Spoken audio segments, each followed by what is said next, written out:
ভারতের প্রথম প্যারালিম্পিক স্বর্ণপদক বিজয়ী মুরালিকান্ত প্যাটকারের জীবনীর উপর নির্মিত কার্তিক আরিয়ান অভিনীত পরবর্তী সিনেমা চান্দু চ্যাম্পিয়ন।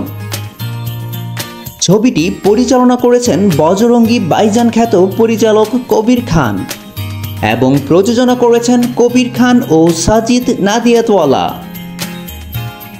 বায়োপিকটি ভারতের প্রথম প্যারালিম্পিক স্বর্ণপদক বিজয়ী মুরালিকান্ত প্যাটকারের জীবনের উপর ভিত্তি করে তৈরি, যিনি একজন বক্সার এবং সৈনিক থেকে একজন সাঁতারুতে রূপান্তরিত হয়েছিলেন।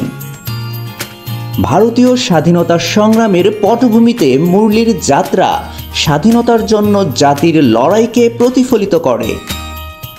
1965 সালে ভারত পাকিস্তান যুদ্ধে 9টি বুলেটে আহত হওয়ার পর মুরলিকান্ত প্যাটকার পুনর্বাসনের উপায় হিসেবে সাঁতারের দিকে ঝুঁকেছিলেন। দুর্ঘটনায় তার কোমরের নিচের অংশ অকেজো হয়ে যায়।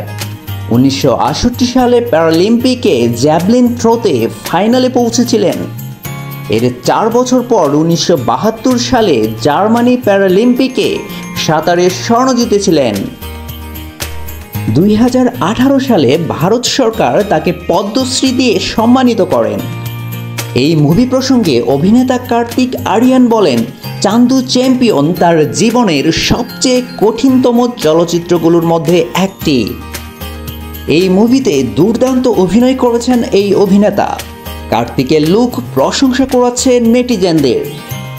এই মুভিতে কার্তিক আরিয়ান শারীরিক রূপান্তরের জন্য 1 থেকে 1.5 বছর কঠোর ডায়েট এবং তীব্র প্রশিক্ষণ নিয়েছেন। সুশান্ত সিং রাজপুতের MS ধোনি, ফারহান আক্তারের বাঘ মিলখা বাঘ এবং বিনীত কুমার সিংয়ের মুক্কাবাজ বায়োপিকগুলোর বক্স অফিসে ব্যাপক সাড়া ফেলেছিল। বলিউডে বায়োপিকের একটি শক্তিশালী বাজার রয়েছে। এখন দেখার পালা চান্দু চ্যাম্পিয়ন এই তালিকায় যোগ দেয় কিনা। চান্দু চ্যাম্পিয়ন 14 জুন 2024-এ প্রেক্ষাগৃহে মুক্তি পাবে। এই মুভিতে আরও অভিনয় করেছেন ভুবন অরোরা, যশপাল শর্মা, রাজপাল যাদব, বিজয় রাজ সহ আরও অনেকে।